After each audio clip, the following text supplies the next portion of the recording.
Kris, welcome to the YouTube studios. Nice How's to it see feel? you. It's great. I mean, there was a maze getting in here, so that's the first win of the day. Yes, we're here. We're going to make you comfortable. We're going to have a great conversation. This is really about how to get ready for holiday. But we also have an agency background in common. My parents started ad agencies. That's what I grew up with. It's incredible. And their agency, the last one that they had was the Zlotnick Group in Tribeca, 285 West Broadway. Mm-hmm.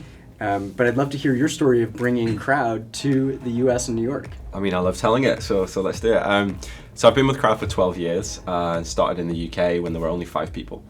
A few founders, a marketing director, and our investor actually used to sit in the office. And we grew the agency in London to about 80 or 100 people when I came to New York in 2016. And the brief was really to launch in the US. At the time, we had really exciting clients like Netflix and Etsy that we managed in Europe. And we thought it was a great time to come because they're very recognizable brands, which definitely helped open some doors when I got here. And it was me and there was a few other people helping back and forth from London. And now we are 8 years later, 135 people in New York, and we just acquired an agency in Atlanta last week. Congrats. So it feels like we're just getting started, even though it's 12 years. I keep asking myself, am I the one agency guy? Am I going to do something else? And I feel very content right now and very excited about the future. That feeling of we're just getting started is one that I love. Yeah, and I really try to champion that type of culture amongst the team because it puts you in this frame of we're still learning. And that's definitely true with the pace of our industry. Yes. So I think we want to start with what we're hearing from our customers, which is this desire to convert learnings into earnings. And what that means for us, strategically and tactically, we're going to dive into in our conversation today. Maybe to get a sense of the landscape, let's talk about 3 factors. I think you call them the triple threat. Yep. And so I'll share at a high level what these are, and then we'd love your thoughts on it. And then we can go into some of the strategies. And the 3 things, just real quick, and then we can kind of chop it up. One's the economy, one's a condensed shopping period, and the third one is the election. Yeah. I mean, the economy right now, I think from the research I was doing, or reading about credit, and US consumers have racked up over trillions of dollars of credit, and I think it's the highest it's been in a decade. But there are some positives in that as well. Yeah, we're seeing some verticals that are experiencing great tailwinds. And frankly, if you have your business fundamentals solid, which we'll talk about how you can translate that into marketing, you can really use openings where there is demand to be opportunistic. Yeah, for sure. And the second one in terms of the less days this year, so post Cyber Monday, we have 5 less days in terms of shopping. From what we've seen in our clients previously, it just puts a lot more pressure to hit and nail those days that are big for them. So we're going to talk a little bit about how we take advantage of that with things like business data and the products that we can use. But it's an interesting one. I think you've got some insights in terms of other pockets that might be positive in that. Yeah, I think people discount a lot of what's happening today. Yeah. And what's going to happen, past Cyber 12. So we can look at those peak days and think that's the only opportunity, but that would miss out on a much larger volume play. Mm-hmm. So we want to understand how to use levers for profit versus volume. Just in terms of some of the peak days, we're going to have 1 weekend of ground shipping before cutoff instead of 2. Right. We're going to have, on the positive side, Super Saturday plus Christmas Eve could drive as much foot traffic as Black Friday. So that's a little bit to the upside.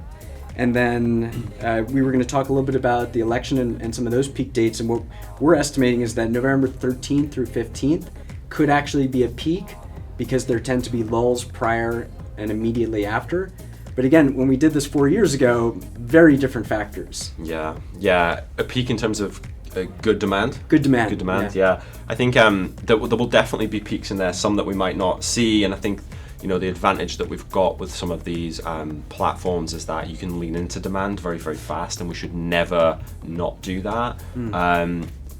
So it's going to be interesting. I think one of the big things that we've got is the potential rise in cost and CPMs and CPCs, but we have to be very careful about what platforms we play on.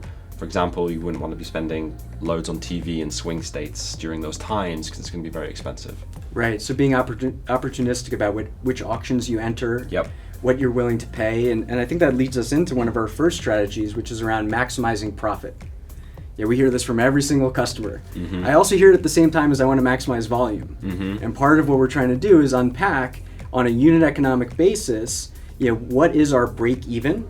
And then at this moment in time for the business, what's the priority? So for example, when you are pacing behind your goals, you might be willing to sacrifice more margin in order to catch up on top line revenue. Yeah, no, and just to play off that as well, so specifically for that point, one of the things that we like to do is kind of this decision tree analysis or hypothesis as we go into holidays. Over the years, we've learned a lot that when something happens and it's a stressful situation, you probably don't react in the right way from a psychological perspective. I'm having some thoughts about the weekend and getting like the car seat stuck and like... Yeah. No, you don't work well under stress. And you don't want that when you're spending, a lot of money on these ad platforms to try and capitalize in those moments. So what we do with clients is come up with this decision tree, agree ahead of time what is probably going to happen, what might happen, and what is unlikely to happen. But we've got scenarios that we can react to in every one of them. And I think on a simple level, it's like if we're seeing the demand, how far could we move this ROAS target to capitalize on it? Because if you're quite stringent and closed off in that, then you miss those periods of demand. And to your point in November, if we miss it, it might not come back again, even though we've got the budget for later in the period. Right. It's almost that philosophical phrase, give me a lever long enough and I'll move the world. Was that Archimedes? I think it might have been. It's one of these books. But anyway, I think ROAS is that lever. How much return on ad spend do you want? And do you want to use that to optimize for profit, or do you want to optimize for volume?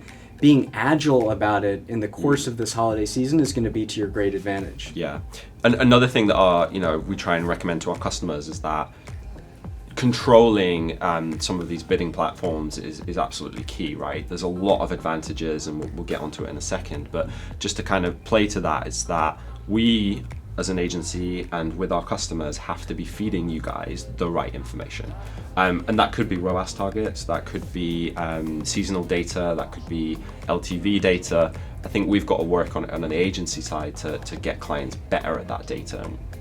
We've talked about I think my prediction in 2021 was like first party data is going to become more important. Still talk about it every year. So let's roll the tape on that. Yeah, which it seems to happen. I think when I go back to 10 years ago in our industry and some of the things we talked about, I still hear them at conferences and I'm like, I came to Google over a decade ago to help drive the mobile wave. Yeah. And it's still trickling through some countries. Exactly. And now we're in the AI wave. So maybe that's a good segue. We were talking about maximizing profit versus volume, using return on ad spend as a lever. I love the hypothesis-driven approach. Yep. The conversations that we're having with customers are, what are your goals? What value have we delivered so far?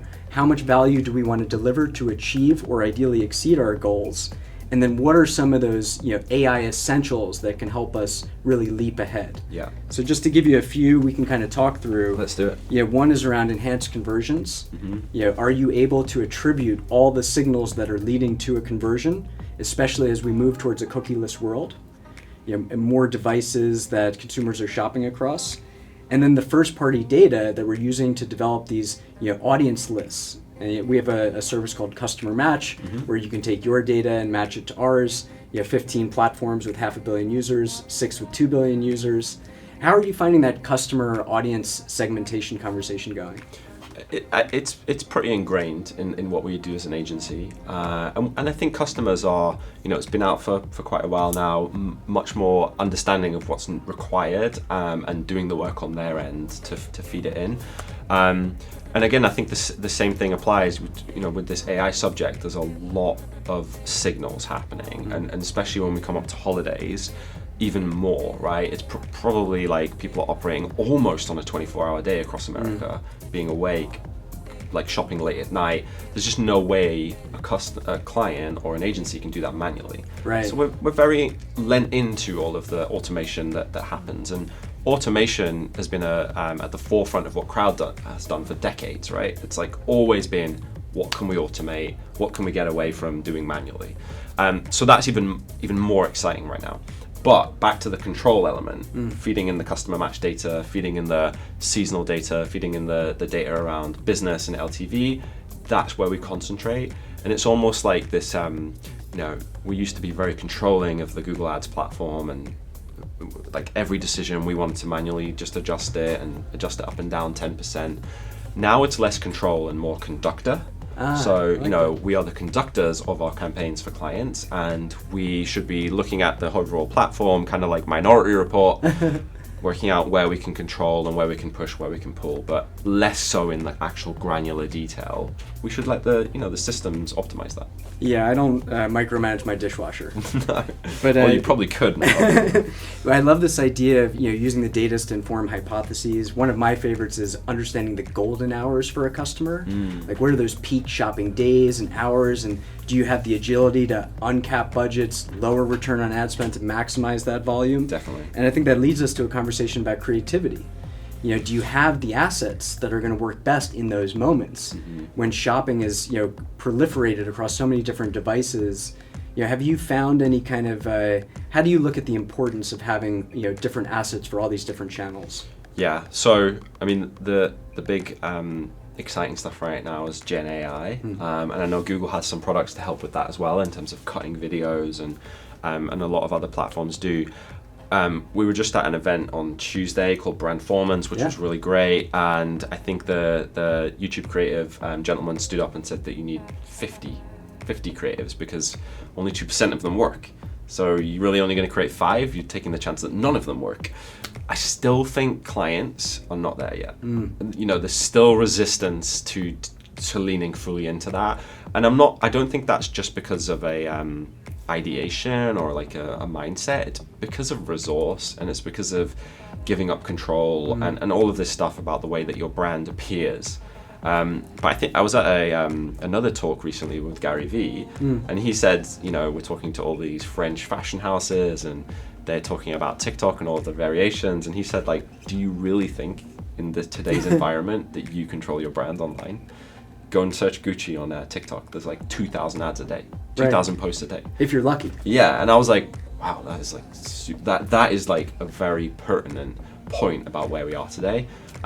So what we've done a lot with on the social side, on the YouTube side, is massively lean into creators and massively lean into UGC, and just get that scale and actually get like authentic voices that people want to hear from versus like a brand ad. And I've seen it work very, very well on Meta or on Google, on YouTube. So that's kind of where we're pushing clients into, but the variation is very, very important. And we saw it even just from a text ad perspective on search. Like having variations and letting the machine change those variations is like performs way better. Yeah. So there's a need to break down some organizational silos, I think you're saying. Even legal, we have to negotiate with to have a different degree of comfort around creative variation. Yeah. We're seeing a lot more conversations across executive departments, marketing, working with finance. Yeah. And these are all really positive changes, but big changes nonetheless. Just on that, I think please. Most marketing problems are not that it can't be done. It's organizational. It's that the marketing team all believe this and their boss doesn't. And or the CEO wants to spend all this money and the CMO doesn't. Like, that's most of the thing. It's like the organization is not set up properly to execute. So again, another thing that Croud does with customers is kind of the strategic consulting engagement, where we look at organizational structure, we look at marketing channels, we look at budget, we look at measurement, and we recommend down that silo what should be happening in terms of a structure. And sometimes it works really well, sometimes it doesn't quite, there's always this sort of friction, but we're trying to get to an organizational flow that just works from an execution perspective, because it helps us, it helps results, it helps you guys, but that's normally the barrier. It's not that they don't believe it, it's just like someone in the org is stopping it happening. Right. And maybe it's really helpful to, at that point, orient around the consumer. Get back to basics. Right. And so, one of the things that help us do that is how people search today is very different than it was in the past. The reason that we have these long strings of queries is because people are talking to their phone, or they're taking lens to take a photo and search word, or circle to search. All of this speaks to the nature that we can't always predict consumer behavior. And so one of the AI essentials that we talk about is this idea of using feeds to inform your Performance Max campaigns. Go out and find me the customer that I don't know where they are, and then use broad match to anticipate and show up when they're searching in ways that we never knew before. Yeah. Yeah, 15% of our searches every day, never seen before. Yeah, I mean, I love that stat. It's crazy. I'm a huge proponent of feeds, and like, you know, back when like Google Shopping came out, from organic to paid, I was like really into what you could do with feeds and how you could segment them and make them very custom to your business and then feed it into Google. So big fan of that, and we still work a lot on the feed management, feed optimization side. One of the things that I always loved is just that lever of like margin and which products do you put, like, you know, think about it like you walk into a store, right. Which products do you put at the front versus the back? How do you push those products when certain searches come up? So I think that's still very important, and even now with all of the AI bidding, still very important. But yeah, back to that signals thing, I think that's going to be a ginormous factor when we get into the shopping period around just pushing into these machines, but having those controls in place as well. Maybe two things for you before we move on from the AI essentials part. You know, one is, how do you view the complementary nature of capturing and creating demand? Mm-hmm. And then, you know, maybe you could speak to a little bit of promotions. Yeah. You know, are you looking at those feeds for which products are best to promote because you know they drive lifetime value, for example? Yeah. So let's talk about creating demand and then capturing demand. And there's loads of great platforms out there to, I mean, actually, before we even start, I don't even think about it as like brand and performance, or it's all marketing and it's all inspiring messages that you put out into the market. Right. That consumer is not like, I'm time for branding for me. Yeah, no, and it can all happen in such a condensed, like, you know, you see an ad, you buy it straight away. There's barely any friction anymore with Apple Pay, Google Pay. So what we do think about though is like how we buy that media and how that can be effective. So one of the amazing stats that I heard about when, you know, you do brand media or a brand campaign is that you put that media into market, and within 48 hours of stopping spending, people have like forgot about it. Wow. And so we talk about this spike and sustain marketing. Most people do spike and silence. So you do a big brand campaign because it's 3 months until Black Friday. We want everyone to know about, I'm going to say like Rich Wallet, okay? And then you get to Black Friday and there are like so many other wallets in market at that time as well. So you need to do this kind of spike, and then you need to work out what the sustain level is versus just going silent. And it's the same in performance. The great thing about performance marketing or spend or demand is that the demand is there. It's much easier to find. So we need to work out where the spikes are and capitalize on that demand, but then where that sort of sustain is, with a ROAS that is right for us. So that's what we think about in this kind of capturing. I think YouTube has been very effective for us in terms of demand gen and feeding it first-party data signals and feeding it organic channel signals, and then setting up audience segments. We've seen like really like the way that we kind of think about that part of the funnel is this like it might be add to cart versus purchase, and just building up that sort of picture of the consumer. And it's been very effective at driving that, and then we use search to obviously convert. Excellent. Yeah, I mean, it's a consumer economy in the US. You know, it's not as if people are only shopping on Sundays. They're somewhere in that funnel. And I think part of what you're saying is that if you got the door open and you're bringing customers in along that path, you know, don't just close the doors and shut the shop. No. You know, so let's keep the lights on. For sure. And I think we're going to get onto it. Maybe it's a nice segue in terms of to measurement. Yeah. So, you know, very, very important in this environment. I mean, it's one of the most in vogue things that people are talking about in agencies, and incrementality is very important, right? We want to work out what would happen if we didn't spend that marketing dollar. Yeah. You know, what would happen if we stop spending money? How much revenue would we get anyway? And so this idea of incrementality is very important, because we've come from a world of last click to data driven to all of this kind of attribution, which effectively just moves around the credit. But we want to know, from this $1 million that we spent, how many of those sales did we get because of that $1 million? Right. And one of the things that we like to do is this kind of like pre-testing in the market. So we trust what Google are telling us, but we want to verify that it was actually happening in the business data, in the results. So some of the time we'll set up a campaign ahead of Black Friday that will spend a certain portion, and we'll test it against different geos and work out what the incrementality of that campaign was.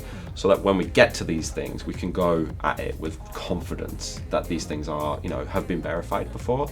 And that's a big thing of what we're concentrating on at Croud in terms of incrementality story. And we've got loads of tools and measures to be able to counter that. The customers that I speak with are talking about it as measurement sources, plural, not singular, that there's art and science to it. And I think where you and I have been doing a lot of work with customers is this idea of a measurement learning agenda. Yes. So here's what we're going to test, media, creative, measurement. I think for the first time, we're able to operate these three kind of parts of the stool as together, and that we can learn from them and rapidly iterate. So once we have that test of whatever hypothesis we thought, what's the next thing we're going to test? And then continue to iterate so that we get more and more precision with that next marginal dollar. Yeah, for sure. And we're all used to kind of optimizing in real time in what we do, right? There's like a lot of great tools to do that. But one of the things that I think people don't think about enough is how can we learn before something happens. So we've lent into creative pre-testing a lot recently, which I think is pretty common in TV advertising and panels and working out if you actually think that ad is doing what it's supposed to do. So what we'll do with our customers is do a bunch of creative pre-testing on the ads that they create for either YouTube or mobile display or Facebook, and we'll create a super panel, let's say of 500 to 2,000 people, and we'll run that ad in a YouTube environment that looks like YouTube, and we'll ask them what they thought of the ad. Would they now consider the product? Are they familiar with this brand? And we'll look at those results in a really fancy dashboard, and we'll only put creative into the market that passed. And pass, let's say, is 75%, and fail is low. And it just means that before you spend all of these hundreds of thousands or millions of dollars, you know that creative will be effective, or it's very likely to be effective in the market. Biggest differentiator in performance, right? Huge. So creative excellence is key. Kris, thank you for a great conversation. You dropped a lot of wisdom in the course of this discussion, and I know the audience, our customers, are really going to benefit from your advice. Just to recap, we were talking about converting learnings into earnings. We're talking about maximizing profit using return on ad spend as a lever, multiplying results with AI essentials, creating and capturing demand and making sure that we're testing and learning as we go.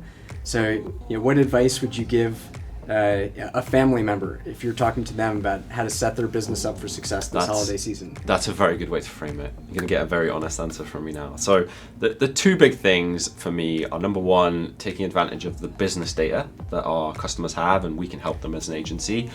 With all of this amazing advancements in sort of machine learning and AI and the bidding platforms, the control element is still so important, and giving them the levers to be able to push and pull, and setting those ROAS targets or feeding in the LTV data, very, very important, even more so with less days.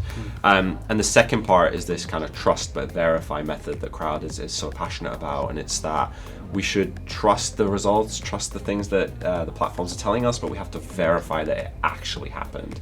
So one of the big things that we do is sort of this pre-testing of media or pre-testing of creative before the big periods come, so that when we get to Black Friday or Cyber Monday, we can be very confident that we're going to go heavy on that channel or that channel, and we know the outcome that they're going to drive for us. I love it. Yeah, we're speaking the same language. Start early, learn fast. For all the headwinds out there, there are as many tailwinds if you are agile. And so I know we're going to help our customers with that. Agility, absolutely key. Thanks so much for the conversation. Looking forward to the next one.